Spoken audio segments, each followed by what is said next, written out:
Hola Nils, bienvenido 2025. ¿Cómo estás? Muy bien, gracias. Gracias por invitarme otra vez.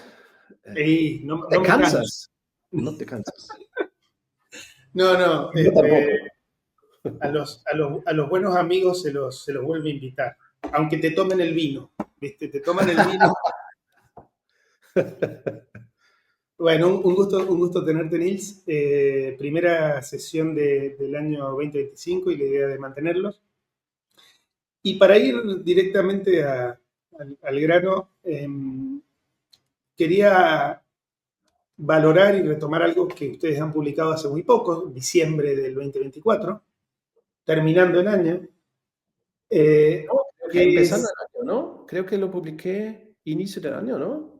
para mí fue sobre el final o principio. Bueno, ahí, Principio. La principio de año. idea era como primer acto de la red, publicar un nuevo paper. Fue el inicio del Publicaron año. que es este paper que está acá, ¿no?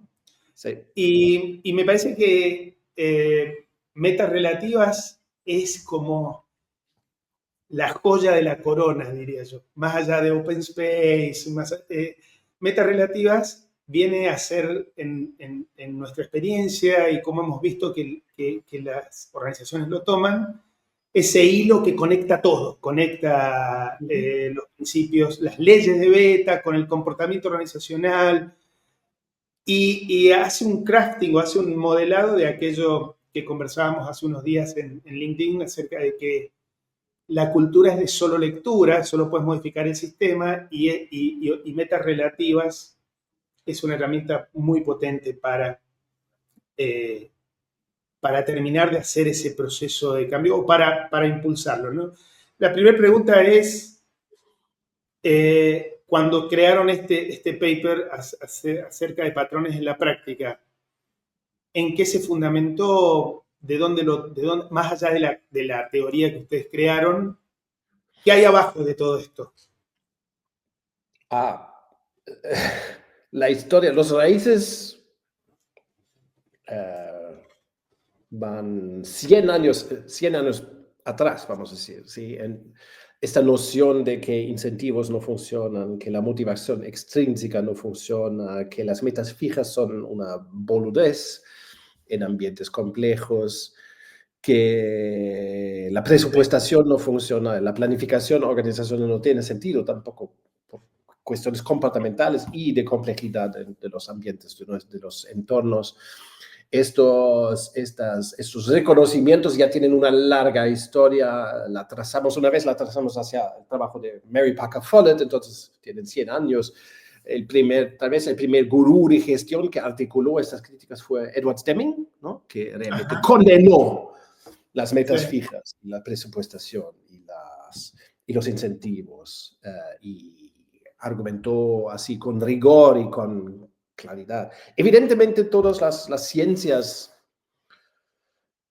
eh, desde el nacimiento de la psicología individual, la psicología social, teoría de sistemas, teorías de complejidad, todas esas ciencias y la economía mismo nos dicen claramente que direccionar el comportamiento de personas, el behaviorismo, el comportamentalismo, no sé si eso existe en Sí, sí, sí, sí, castellano, es conductismo. una Sí, estupidez, ¿no? Un crimen frente a las otras personas, que es inhumano y antidemocrático manipular el comportamiento de las personas con metas, con incentivos, con motivaciones extrínsecas. Todo eso lo sabemos desde de millares de estudios comportamentales, millares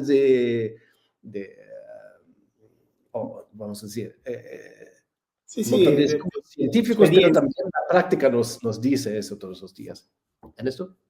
¿Sí? Sí, no, y creo que cuando comentabas esto me hacía acordar mucho en otro contexto, pero similar, a la diferencia entre, y no me quiero ir mucho ahí, pero el constructivismo, que es gran parte de la idea del contexto y la interacción y la emergencia a partir de ahí, versus el estructuralismo, la estructura fija y el seguimiento de pautas específicas, pretendiendo que puedes manejar el comportamiento en un contexto determinado, ¿no? Y en Claro, eso, no sé si existe el libro en castellano. Hay un libro que se tornó un bestseller en los años 90 de Alfie Kohn, un americano, Sí, un especialista en educación, pedagogía, ¿sí? Y él claro. escribió un libro que se llama Punido por las recompensas. Mira, Castigado por las recompensas. claro, Eh, penalizado o castigado por las recompensas. entonces ya sabemos por muchas décadas que las herramientas de mando y control de gestión de desempeño son altamente disfuncionales, erróneos. Asimismo, departamentos de finanzas en organizaciones, ¿no? Los gerentes Sí. ejecutivos de finanzas, los departamentos de finanzas y de recursos humanos no se tocan, no se han movido, ¿sí? Entonces las Sí. herramientas siguen siendo iguales. Estamos juzgando a las personas, estamos incentivando, zanahoriando, como me gustaría llamarlo, de frente y detrás las personas para que se desempeñen, que no es desempeño, que es Sí, o brutalidad, crean la falsa ilusión del desempeño, ¿no? Porque el falsa desempeño ilusión no del... termina. Sí. Exactamente. Todo Porque el eso desempeño. basado en falsas ideas de control y de desempeño y de creación de valor o de funcionamiento organizacional. Entonces, esta teoría de metas relativas no la inventé, em, pero la sistematizamos, adicionamos algo, algunas ideas nuevas están en este paper, nunca antes publicadas, ¿sí? Pero la historia del concepto viene, o la primera vez que lo llamamos de metas relativas fue unos 20, 25 años en el Beyond Budgeting Roundtable, del cual fui director. Ahí empezamos a llamar este tipo de concepto de metas relativas. Después me parecía que para llegar en organizaciones, para poder ayudar a organizaciones, sus departamentos de finanzas y de recursos humanos, etcétera, todos que lidian con desempeño, también ventas, etcétera, ¿sí? Para ayudarles a hacer este tipo de transformación de sus sistemas de gestión de desempeño, tuvimos que sistematizar esto de manera más clara, menos tontería, en vez de criticar herramientas como el Balance Scorecard, que es una boludez, sistematizarlo mejor. Crear alternativas, claro. ¿Sí? Porque claro, las Claro. herramientas cambian, ¿no? El Management by Objectives, MBO, ahora se llama OKRs, es la misma tontería. La estrategia, ahora muchas empresas la llaman de Canvas y no sé qué, pero los mecanismos de mando y control persiguen, ¿sí? Entonces me pregunté unos 4 o 5 años atrás, ¿cómo podríamos sistematizar este insight, este reconocimiento de sistemas de desempeño de muchas décadas diferentemente? Y pensé, ok, ¿por qué no le llamamos todo ese contexto, todo ese conjunto de insights, de metas relativas? Si llamamos un sistema menos disfuncional, no disfuncional, más allá del mando y control de sistemas de desempeño, si esto llamamos, esta filosofía la debemos llamar de metas relativas. Y así lo hicimos. ¿Sí? De hecho, me parece que lo que logra metas relativas es ofrecer una mirada respecto del desempeño muy concreta y específica, porque a veces quienes nos escuchan piensan que la idea es incomodar criticando el sistema actual, que sí es la idea, claro que sí, pero no termina ahí. Y Exacto. algo que es muy interesante, después está quien quiere quedarse a escuchar un poco más o quien no, ya se enojó y se va. Pero de cualquier manera, hay algo que es muy elemental y es la oferta. Hay una oferta de aprendizaje acá que dice, y si Claro. en vez de correr hacia adelante buscando aquella meta impuesta, no coherente o heredada de contextos distintos o de la mente brillante de algunos, si en vez de hacer eso empezás a trabajar sobre la palabra relativa y el concepto de relativo, y ahí me gustaría darte un pie sobre este slide porque es muy interesante. Cuando hablamos de relativo, ¿relativo de qué específicamente o exacto? ¿No? Uh-huh. Y ustedes plantean cuatro potenciales maneras de medir relativamente.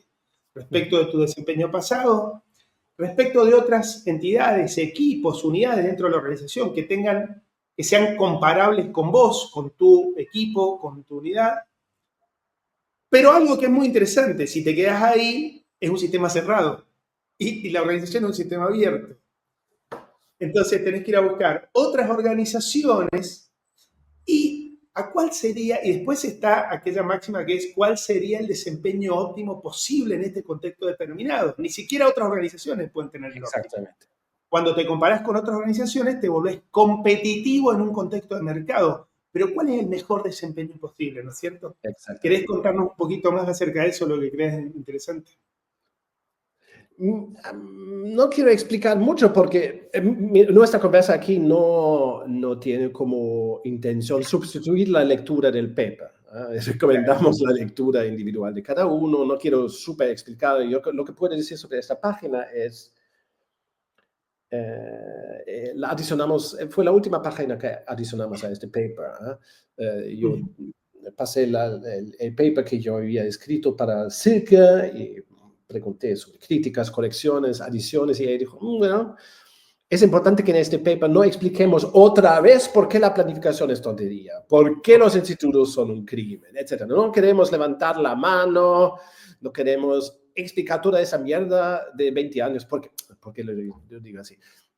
Yo ya expliqué, ya dicté seminarios, 15 años atrás dicté un seminario en Buenos Aires con, no sé, 200, 400 personas, hablando contra presupuestación, planificación y cuáles serían las alternativas. Todo eso es explicado, ya lo sabemos. Publiqué varios libros en alemán y sobre este tópico también y muchos artículos. Entonces me cansé de explicar. Este paper no quiere explicar, pero sí que dijo, mira, por lo menos tienes que explicar en este paper qué es esa mierda de lo relativo. ¿Relativo contra qué?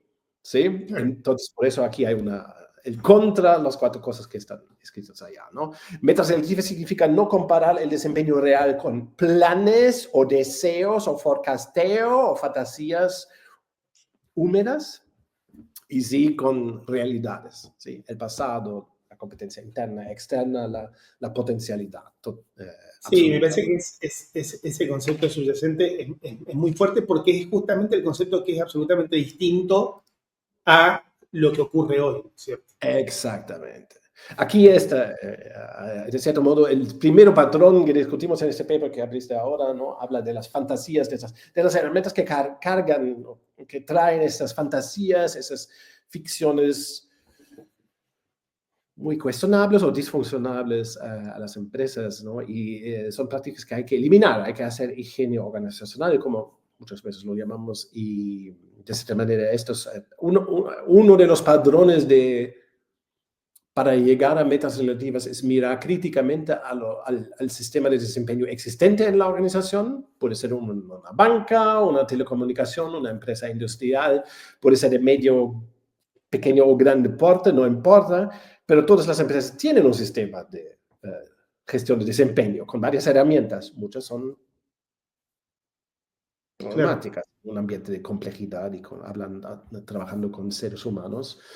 Y por eso este primer patrón habla de las prácticas, de las herramientas a eliminar, ¿sí?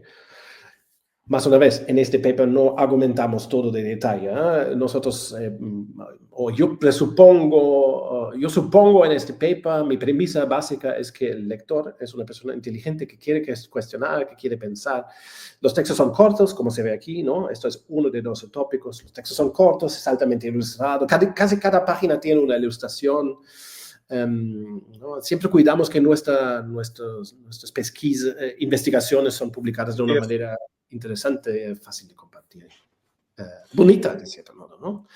Es aquí, lo puedes imprimir y poner en la pared y ya puedes empezar un debate si quieres. Y ¿Sí? hay mucho para investigar y para profundizar respecto a cada una de estas cosas porque las herramientas tradicionales que se proponen revisar y eliminar están muy engranadas dentro del comportamiento de la organización. Se cree que es un must, así debe ser acá, ¿no es cierto? Entre los que Sí. listas acá. Entonces, la primera angustia que nos transmiten es, pero ¿y cómo voy a operar? ¿Y cómo le voy a contar al comité? ¿Y de qué manera van a saber cuánto vamos a gastar este año? ¿No? Y creo que eso está montado sobre un montón de preconceptos no sobre realidades particularmente, porque después nunca cumplen los presupuestos. Exactamente. Al final, al cabo, metas relativas habla de una actitud frente a sistemas de desempeño, al Claro. acompañamiento de desempeño real de la empresa con mucho realismo mismo, sin ficción, sin fantasmas, sin mitos, sin deseos. Mirar la realidad en vez de hacer Sí, sí, masturbación sí, mental. de dibujarla, de intentar Exacto. la realidad está ahí, tenés que leerla también, ¿cierto? La Entonces, realidad está ahí y claro, al final y al cabo, sí, en las organizaciones hay gente predominante fuera de los ejecutivos y los gerentes, todos sí, trabajan de verdad, ¿sí? claro. Trabajan de verdad, están involucrados en la creación de valor, entienden la creación de valor, entienden los procesos, conocen a sus clientes y la idea es de crear sistemas de desempeño, tratar metas, la coordinación de recursos, el reporting, etcétera. Alinear esto con la realidad del negocio, con la realidad de la creación de valor, en vez de jugar un juego para los gerentes que solo sirve para gerentes ejecutivos, accionistas o reuniones de los accionistas. No Mira, sé. eso ¿Sí? me despierta algo, y antes de que quiero saltar al tercer patrón, pero parte de lo que vos comentas, así como esto que decía al principio, la cultura es solo lectura, la realidad sistemáticamente es el pasado, es lo que ocurrió, es lo que podés leer, digamos. No hay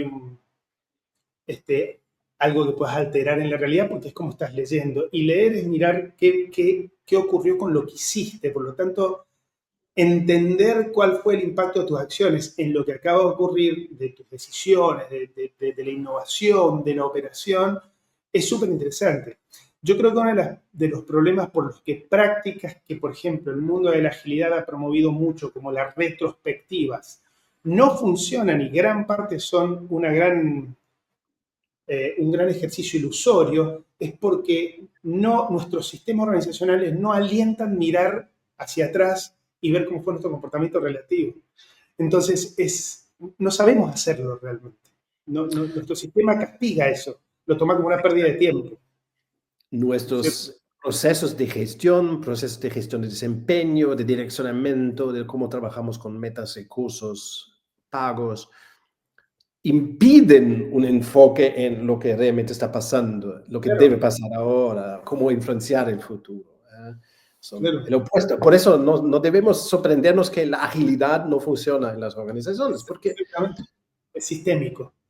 Y es, acá, estamos trabajando sistemas y este es el lado de desempeño organizacional aquí que estamos, de sistemas de desempeño organizacionales. totalmente, acá en el tercer patrón comentas Sí. algo que lo relaciono con la transparencia, ¿no? Sí, bueno, hay, en mi trabajo, yo me entiendo que somos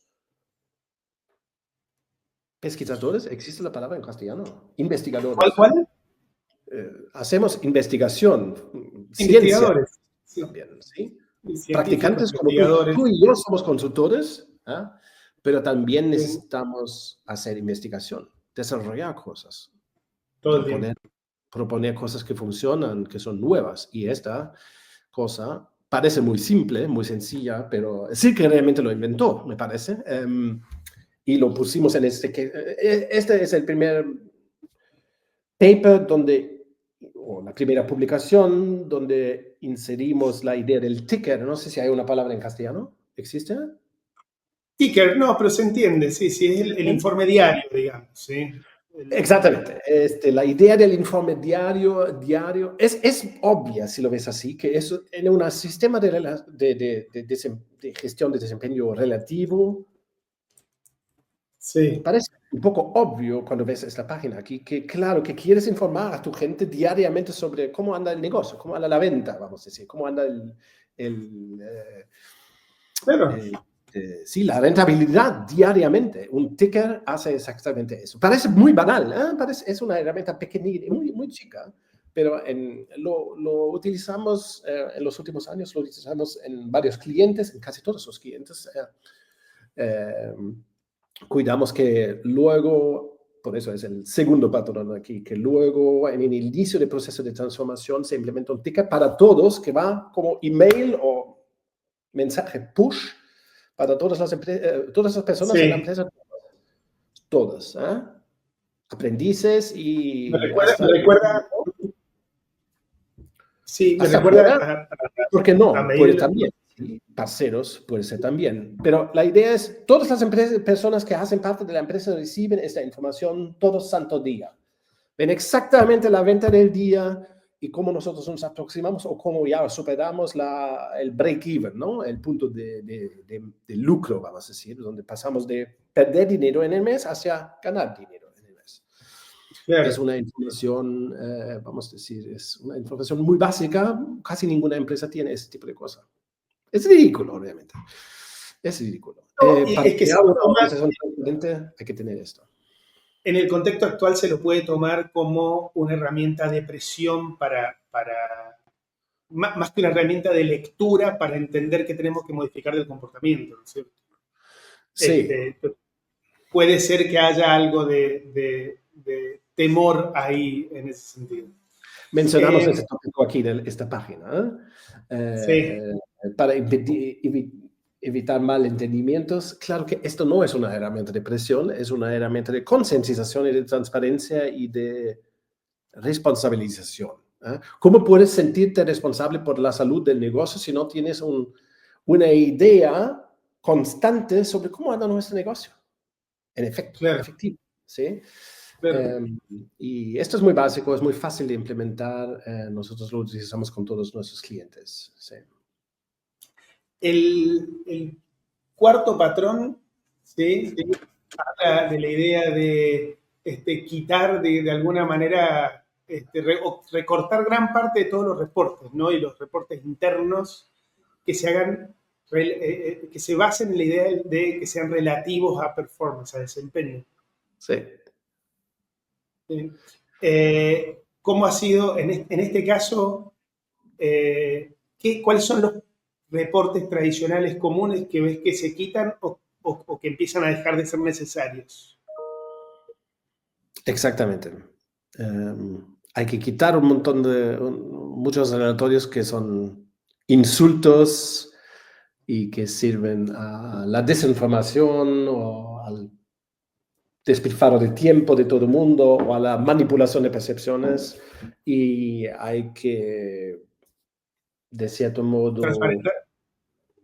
sí, simplificar los informes financieros y de desempeño, ¿sí? Entonces, cortar los números de planes, eliminar los números de forecasteo, eliminar deviaciones. La idea de deviaciones es muy, muy, muy cansativo, deja todo muy intransparente. Entonces, esta página aquí habla o este padrón habla de las modificaciones que hace falta hacer en todo tipo de informe en una organización para dejarlos más transparentes, más sencillos, más automatizables. Todo eso. Te puedo preguntar ahí, hay un punto que mencionas que me gustaría escucharte un segundo, que es el cuarto, que dice demasiado foco en el calendario fiscal o el año fiscal en vez de enfocarse en algo más continuo, ¿sí? Los últimos Sí, 24, los últimos 36, que tiene que ver con otro patrón que es siempre mirar exactamente, tendencia, los trends, ¿no? exactamente, exactamente. Bueno, yo soy controller de mi histórico. En el inicio de mi carrera yo era controller, gerente financiero, de cierto modo. Um, entonces conozco muy bien cómo funciona la, el hipnose constante que existe en las organizaciones cuando hablamos de desempeño, que es de enero hasta diciembre, ¿no? Inicio de enero hasta el último día de diciembre.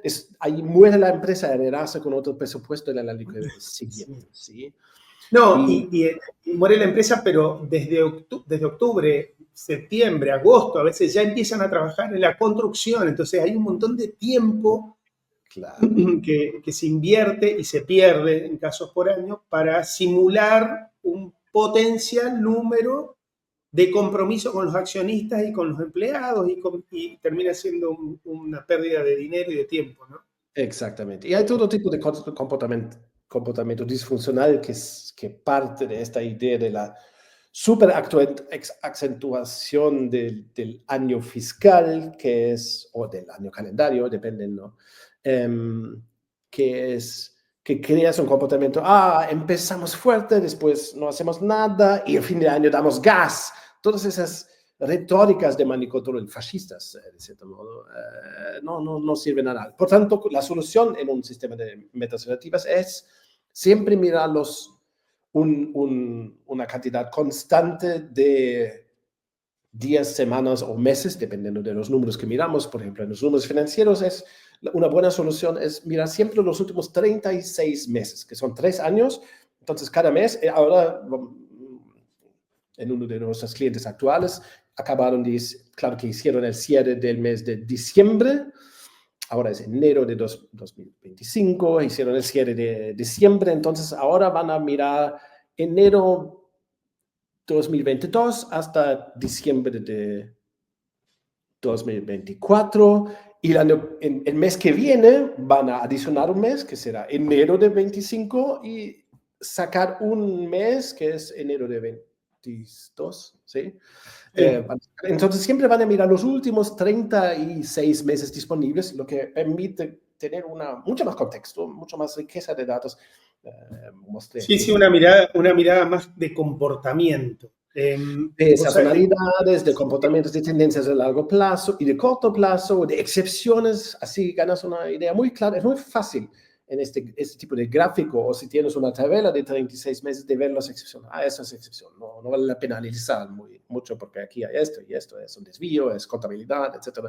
O será cuál es la historia que hay, ¿ya? Estamos cayendo o subiendo, qué significa, etc. Es mucho más fácil ver todo eso sin todo ese análisis de desvíos, frente al presupuesto, que es siempre una estupidez, ¿no? Es mucho mejor mirar las tendencias de medio o largo plazo, pero claro, en una fábrica donde produces piezas todos los días, tal vez vas a mirar siempre los últimos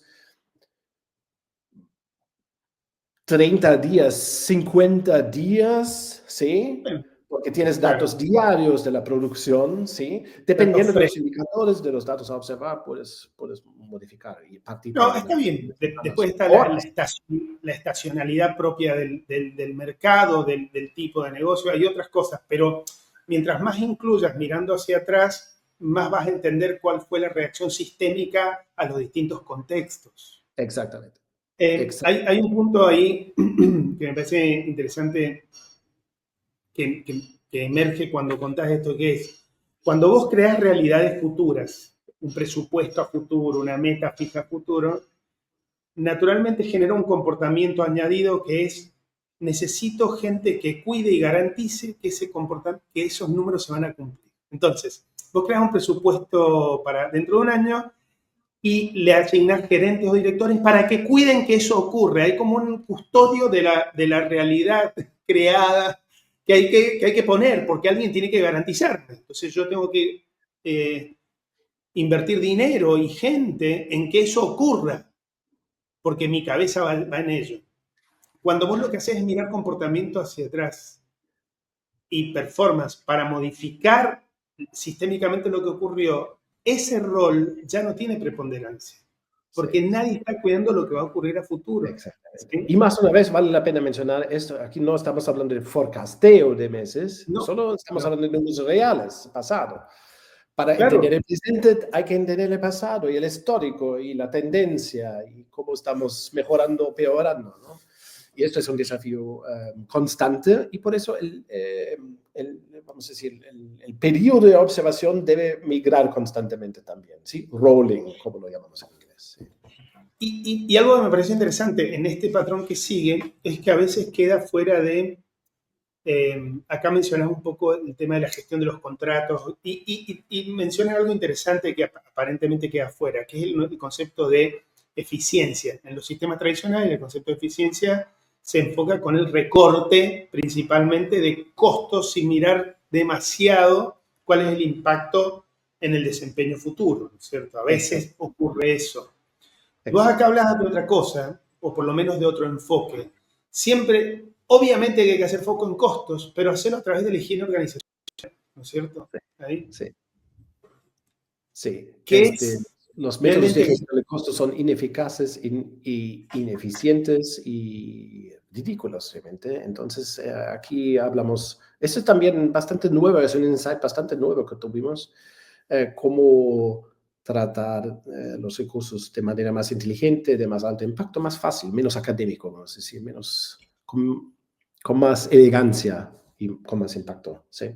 Ujú. nosotros teníamos, caso del último año, uno de nuestros clientes, su gran preocupación en la descentralización era qué iba a pasar con los proveedores, que tenían proveedores que le daban servicios como centralizado. Entonces, el proveedor demandaba un tipo de contrato donde decía, no me importa quién me lo pida, vos pedime horas y yo te facturo y no importa de este lado quién lo entrega. Hay como una desconexión ahí, ¿no es cierto? Es decir, y el planteo era rediseñen todos los contratos.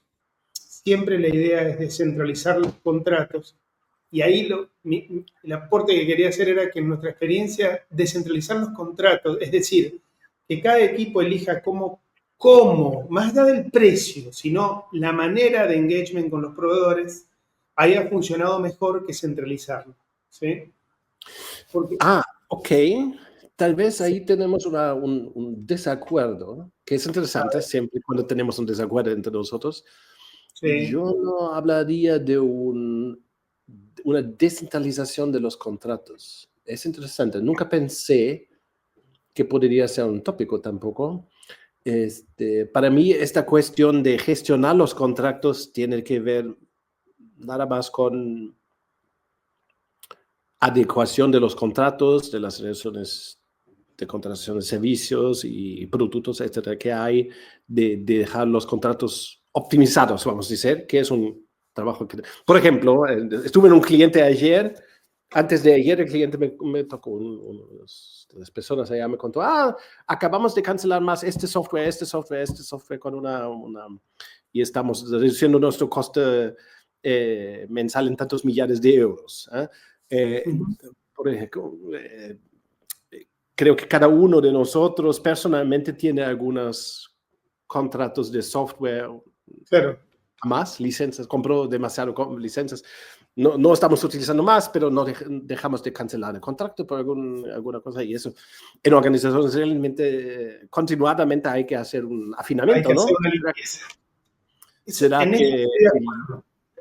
Y de hecho, la palabra higiene funciona muy bien, porque hay muchas cosas que quedan que uno no sabe cuál es el nivel de utilización y eso produce un sobrecosto. Eso de acuerdo.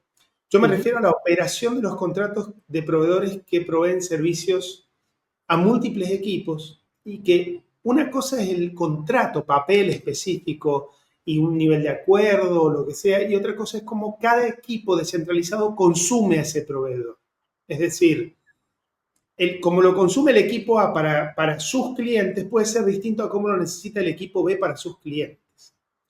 ¿Se entiende? Y la tendencia, yo no hablo de contratos de plataformas de software, hablo cuando te proveen conocimiento o inclusive personas o cubren, en ese caso, también hay que descentralizar la toma de decisiones de cómo hago el engagement, cómo opero con ese proveedor. Porque si no lo centralizan y todo tiene que pasar por un ticket system donde le generan un pedido no es transparente cómo el proveedor lo resuelve. ¿Se entiende? Digo, eso lo vimos el año pasado y, y sin duda ha sido mejor.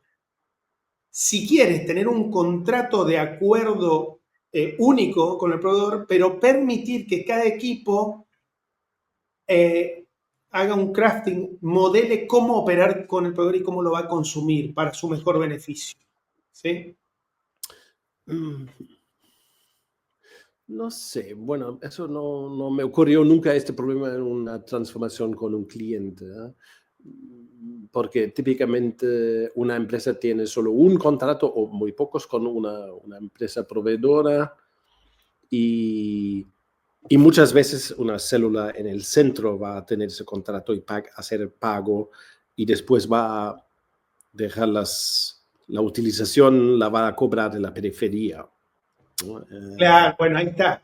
Ahí está. Una empresa no va a tener, una empresa con 50 células no va va a tener 40 contratos con Microsoft. No, el contrato es Con uno. El el contrato es contrato uno. uno y claro, hay una cobranza de la periferia por Sí. aprovechamiento. Y el impacto en el P&L de cada equipo de la periferia es distinto dependiendo de cuánto consumas de ese proveedor.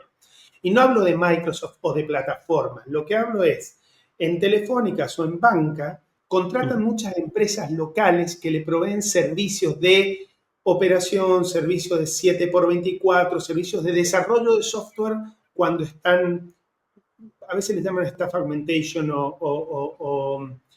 Claro. entonces, ese tipo de servicios no tenemos por qué penalizar a la periferia si no lo utiliza. Entonces, cada uno tiene que afectar su P&L en función del consumo. Ese es el punto, sí, específicamente. Sí, sí, sí. Pero Ok. sí, sí, sí, Eh, sí. Claro, es muy interesante que estás conectando aquí los dos puntos, ¿no? Cómo optimizar los contratos y cómo cobrar a la periferia, a las diferentes células por utilización. claro, Son dos asuntos conectados, obviamente. Sí. claro, porque vos acá, ustedes hablan de contratos de software, licencias, plataformas, etcétera, y eso está Ujú. perfecto. Y después están aquellos proveedores que consumimos eventualmente o no de manera continua, comprándoles o adquiriendo Sí, conocimiento o personas que trabajan con nosotros sí, eventualmente. Eso exactamente. es utilizarse el consumo.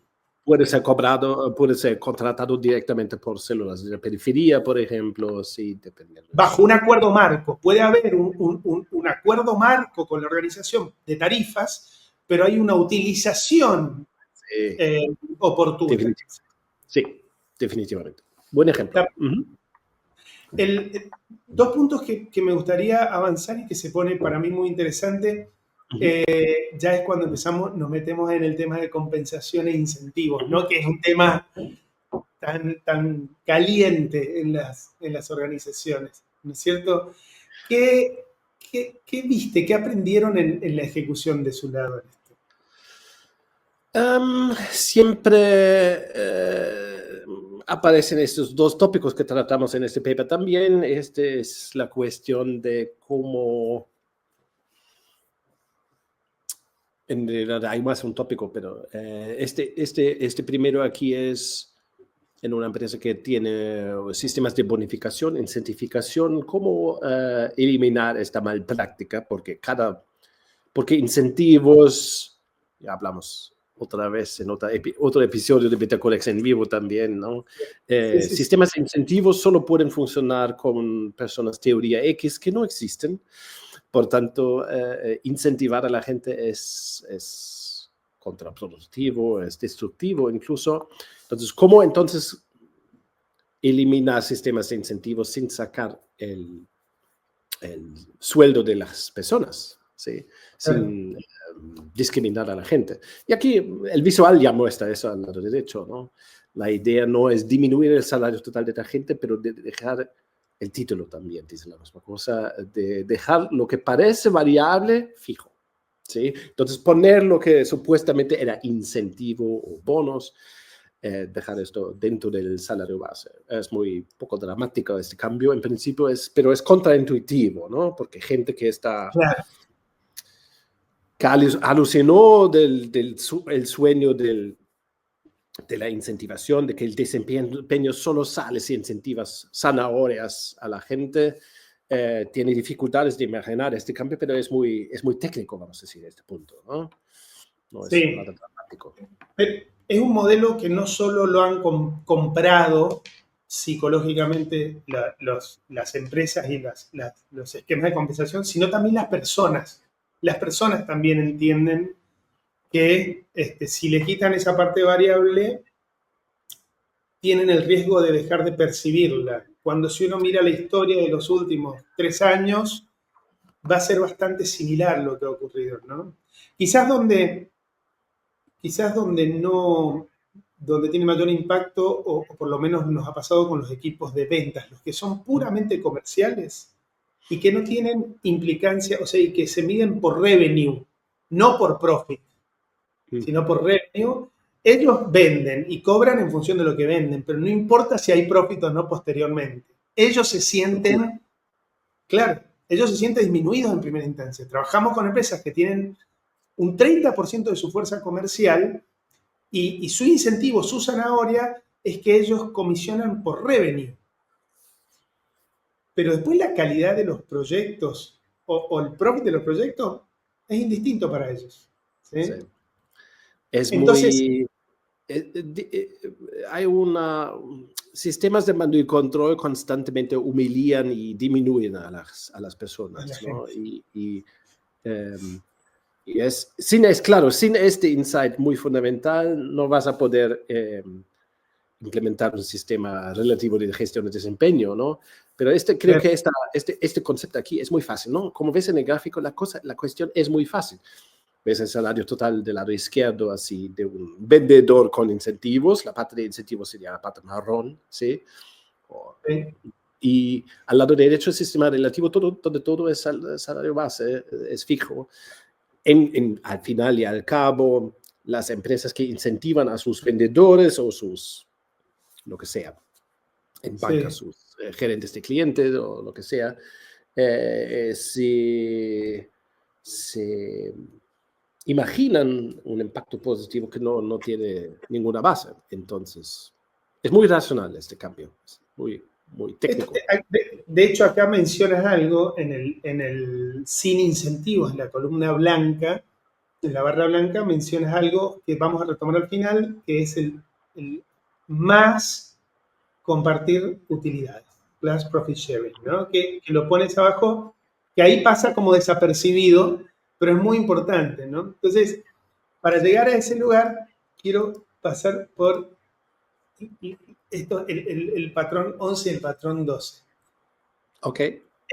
El 11 es sumamente para nosotros interesante el impacto que tiene cuando se intenta adoptar o cuando se empieza a conversar, porque nunca los equipos pensaron en la posibilidad de tener una tabla donde se comparen desempeños, ¿no? Pero lo interesante que me gustaría preguntarte acá es que a veces uno tiende a poner muchas métricas para comparar, o más de una, o dos, o tres, o cuatro, y la propuesta del patrón es simplificar, no hagas esas tablas o que no sean de muchas métricas, ¿sí? Basta una, esa es la hipótesis. Y lo vemos en la práctica también, basta una tabla así de comparación interna. Claro que debe haber los números exactos de cada equipo, debe tener informes con los detalles mes a mes de cada equipo, ya lo discutimos antes, ¿no? Para entender tendencias. Pero como comparación entre equipos internos dentro de la periferia, ligas de tabla, como lo llamamos, basta una liga, ¿eh? Como en el fútbol argentino también solo hay una liga, basta, ¿no? Claro. Y esto ya focaliza bastante la atención, es muy simple, muy intuitivo para entender, en mi opinión. Explico en esta página también por qué esto es el mejor indicador del mundo, de cierto modo. Porque este indicador es mejor que otros indicadores. No, y este es muy interesante. El ratio de cost-income es muy interesante. Lo que mencionabas antes, solo para quienes nos estén oyendo, si van al patrón 9 van a encontrar lo que hablabas, ¿no? Entonces, hay un drill down, o sea, hay una apertura donde cada equipo entiende claramente cómo se llega a eso. No es que hay un número mágico, magic number, que sale de algún lugar.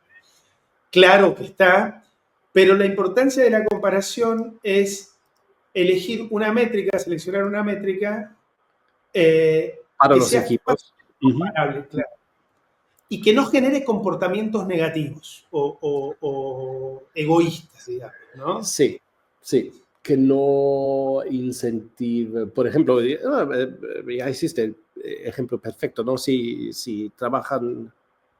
tienes una empresa donde parte de las personas son incentivados por número de ventas en vez de participar en resultados de margen, de lucro, ya tienes un efecto colateral que es, ok, entonces voy a vender volumen, pero perjudicar, por lógica del sistema, probablemente perjudicar la rentabilidad.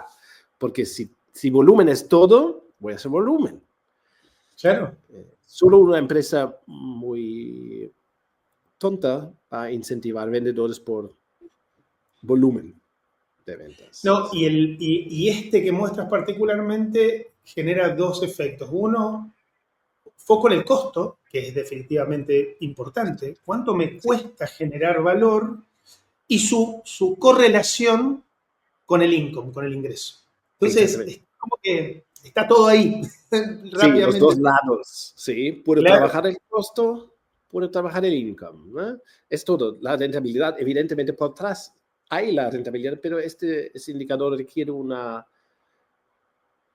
postura más sofisticada, más iluminada, de cierto modo, ¿no?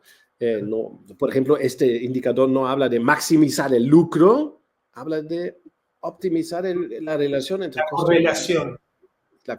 sí, la correlación, sí, exactamente. Y Y puede entender haber, la correlación también, ¿sí? y entenderla, eso te iba a decir. El hecho de, es importante medir, ustedes en general utilizan el average dentro de la tabla como si fuera un elemento más, porque es muy importante, es lo que te marca, vos podés medir desviación estándar, por decirlo, simplificarlo de alguna manera, hacia ambos extremos. Y podés explicar que un equipo tiene un cost-income ratio mayor por la naturaleza de su trabajo, no necesariamente eso implica algo, digamos, que no está operando bien, pero puede dar un indicio de que puede haber una operación deficiente ahí, ¿no es cierto? Sí, típicamente una entidad, una célula de negocios abajo puede ser una célula que recién inició su negocio, entonces Sí, no construyó el income, entonces tiene una relación elevada de costo frente al income, a la venta, vamos a decir. Entonces puede haber varias razones por una célula estar abajo en claro, puede ser un nuevo negocio, algo que está experimentando, puede ser estacional, porque hay productos que estacionalmente Claro, sí. tienen variantes. En un ranking así es típico que las células fluctúan, varían, y no es muy típico, no es muy común una única célula siempre estar en el tope o las mismas células siempre estar en el tope. Va a haber fluctuaciones, sazonalidades que dependen del equipo local Y o esto, negocio local. claro, por eso esto se complementa con la idea de todo es la tendencia, los trends, aquello que hablamos. Miremos no solo el monthly, sino miremos la curva de comportamiento, porque eso es sistémico, si no es una foto, ¿no es cierto? Y esto también permitiría que si hay, aunque uno intenta hacer la división de equipos de periferia lo más ecuánime posible en cuanto a P&L, porque no puedes tener un equipo que venda 100 millones y un equipo que venda 1, generaría sistémicamente ciertos desbalanceos, pero este te permite compararlo independientemente del volumen de revenue, ¿no es cierto? Y este tipo de ranking demuestra a todos los equipos lo que es posible. ¿Sí? Claro, claro, independientemente de cuánto es. Bueno, y vamos para el último, Nils. Te llevo al último, Ok. quizás el más interesante para conversar con la punta de la pirámide de las estructuras de las organizaciones actuales. Yo no lo veo como un asunto tan prioritario para nuestros clientes, CEOs o dueños o general managers, no. Yo lo veo como ¿No? por eso lo puse aquí en esta posición, ¿no? El título dice, típicamente la transformación o el cambio del sistema de profit sharing o de participación en los resultados es una consecuencia de la transformación, no es una precondición. precondición. ¿Sí? Y no es tontería, es una realidad que vimos vimos en las transformaciones de los últimos 6 años que acompañamos. Dice que emerge naturalmente como consecuencia de haber implementado el resto, entendido el resto, ¿no es cierto? Claro, una vez que tienes la descentralización hecha, que tienes el reporting, que discutimos con tendencias y con ranking y todo instalado, Típicamente Sí. entonces van a mejorar los resultados también. Y eso levanta la pregunta, ok, vamos para un otro. ¿Cuáles son las No, condiciones? Si estamos bien exitosos juntos, si tenemos una buena margen de lucro como empresa, ¿qué hacemos allá? Y entonces viene como consecuencia, ok, ahora tenemos que crear un sistema así de acá justo se está comportamiento. tapando. Sí. Idealmente un sistema donde todo el mundo participe y que sea dependiente del desempeño competitivo frente a los competidores. Eso está siendo mostrado en el gráfico aquí. ¿Cómo eso puede Claro, funcionar? eso es lo que estaba pensando porque mientras veía esto justo tapaba la leyenda de Beta, tapaba uno de los conceptos que me gustaría que dispare cosas en la audiencia y es el último párrafo, ¿no? Una manera excelente, una buena manera de concebir un sistema de compartir utilidades es utilizando la liga, digamos, la tabla, digamos, comparando la rentabilidad de la empresa con el promedio de la industria, ¿no es cierto? Uh-huh. En donde ese corazón uno puede decir fácilmente hay un promedio de la industria que es lo que tenemos que buscar exceder o desafiar con el desempeño para poder generar ese profit sharing a partir de superar el promedio de la industria, ¿no es cierto? Exacto. A partir del promedio o un poco más que el promedio, porque, claro, aquí viene, vale la pena mencionar, ¿no? El accionista quiere, ¿qué es que cualquier accionista en el mundo quiere?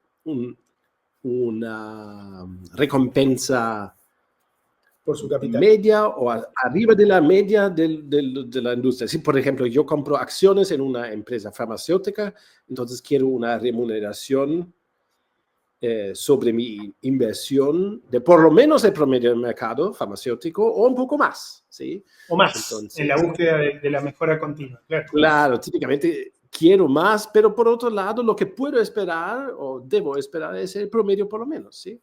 Entonces, es por eso también que para empresas es muy importante superar la media del mercado, porque sus accionistas sí requieren ese tipo de recompensa. Pero claro, si superas eso bien, entonces debes, a partir de la superación del promedio, sería casi una locura no apreciar también la inversión de su tiempo de vida, de su gente. Entonces, Claro. el sistema que Handelsbank aplica ya es que tipo así, un tercio del valor en el cual la empresa supera el promedio de mercado, un tercio de este adicional, de ese incremento va para los empleados, es dividido por cabezas. Todo el mundo recibe lo Ah, mismo. ¿Sí? Eso es un claro. sistema bien simple, lo puedes operar para siempre, es bien transparente, todo el mundo va a entender de dónde vienen esos números, cuál es el significado, ¿no? Pero requiere que una empresa se compara de esta manera con sus competidores, ¿sí? Sí, y también opera, esto está montado de alguna manera sobre la coherencia de muchos de los otros patrones que vimos anteriormente. La transparencia, la liga, la apertura de los costos del PNL de cada equipo. Hay una cantidad, el sistema de información en tiempo real de cómo están los números. Todo eso lleva a esto, digamos, directamente. Sí, Lo hace mucho más sencillo, ¿no? sí, sí, sí. Y esta página lleva el título aquí, tipo, relájense. Quita la presión. Este tipo de sistema puede ser implementado después de los 90 días de la transformación, el periodo de transformación en sí, porque otra vez, esto no es una precondición, ¿no? No necesitas tener una participación en los resultados para tener una empresa descentralizada con alto nivel de responsabilidad y de emprendedurismo. Debemos siempre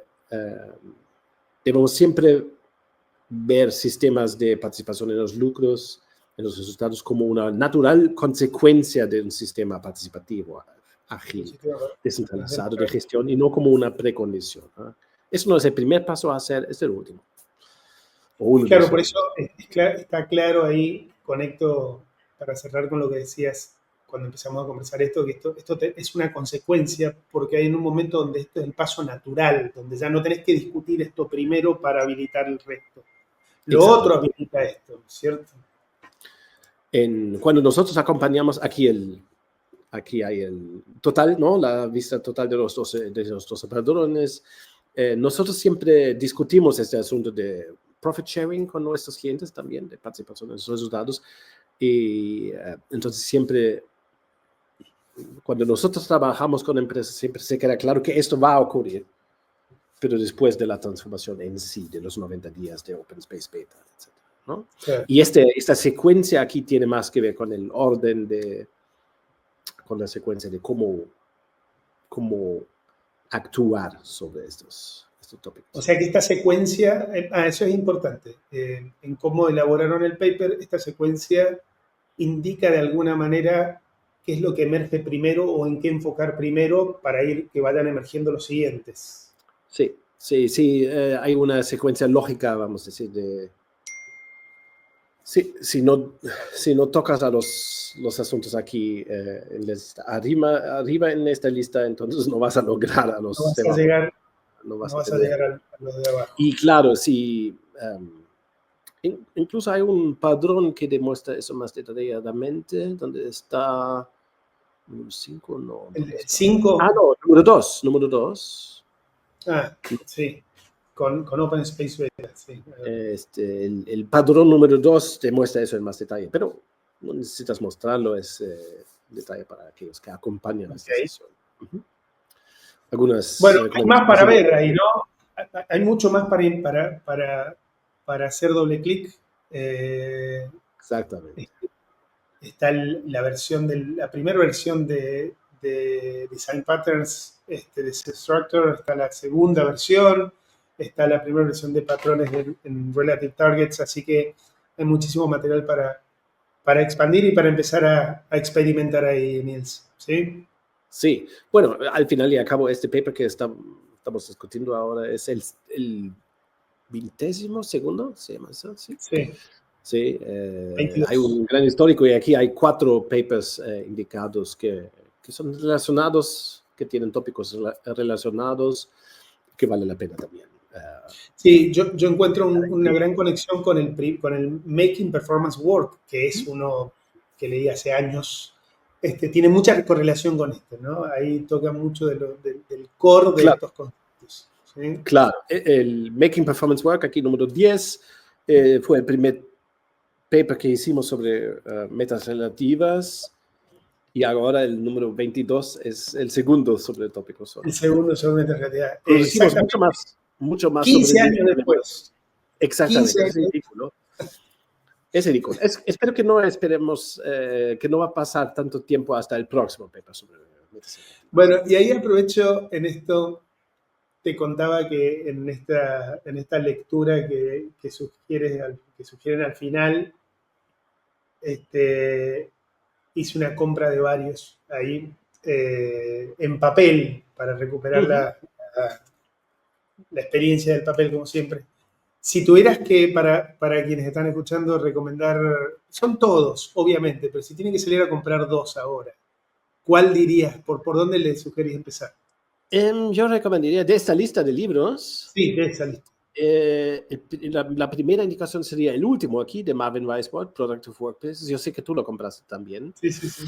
que es este libro, creo que tiene 3 partes, y la última no es tan importante, no la necesitas leer. Es tipo No una encontré, alternativa. no ¿Ah? encontré el de Wallander, el de Handelsbanken. No lo encontré. Es muy En difícil comprar, hay que comprarlo en Suecia. Es un poco complicado encontrar. sí. Yo puedo ayudarte eventualmente para encontrar un. Claro, fue editado por una pequeña editora sueca en inglés, pero solo en Suecia, entonces es difícil el acceso. Otro libro que yo recomendaría de esta lista. A mí me encanta de Robert Townsend, el tercero de abajo, Up the Organization. Robert Townsend era ejecutivo, CEO de una empresa, yo no sé, no me acuerdo, una empresa grande en los años 70. Entonces, ese libro fue publicado originalmente en el año 71, 72, 73. Hay una nueva edición de 2007 y es muy pragmático, así, es muy beta, todo que escribe, escrito de una manera muy lúcida, muy interesante, muy divertida, y este libro no tiene nada de académico, y claro, te muestra a nosotros cómo no logramos nada en los últimos 50 años, no avanzamos en nada. Robert Townsend ya lo sabía todo 50 años atrás. Es brillante ese libro, muy divertido y muy... Excelente. Ahí los estoy poniendo en el pie a ambos, el de Townsend, Under Gracias. Organization, y el de Marvin Weisbord, creo que es la manera de Sí, pronunciar. que hoy es un señor que debe tener 90 años, algo así. No sé si trabaja todavía, pero excelente libro, muy bonito, que cuenta la historia de Frederick Taylor, de Mary Parker Follett y creo que de Kurt Lewin también. Entonces cuenta mira. casi biografía, tiene mini biografías que son muy tocantes. Incluso la manera como Marvin Weisbord cuenta la vida y la actuación, el profesionalismo de Frederick Taylor es muy inteligente y te hace mirar el mundo, el histórico de la gestión de otra manera. Me hizo llorar este capítulo sobre Taylor. Vos sabés que habíamos conversado, muy interesante, porque habíamos conversado que alguien que hace algo similar es Falsos Profetas, ¿no? Que hace una enumeración Sí. Bueno, perfecto, Nils. Creo que hemos completado algo interesante hoy, por lo menos fresco, porque es el último paper que lanzaron, y muy útil porque aborda casos y aprendizajes de la adopción real. Así que, muy bien, muchas gracias. Gracias. Quiero ver eso ocurriendo en Latinoamérica. Si no, en un a... año hablamos de las consecuencias fatales, letales, y no, eso no sea. Y contagio. Pandémica. Sin perdón, vamos a decir, ¿no? No, va a en ocurrir, un año solo, sin perdón. Ahora, con toda sutileza. Ahora vamos despacito, vamos despacito. Sin perder la ternura jamás, como dice Che. Siempre con ternura. El famoso ladrillo envuelto en terciopelo, en seda.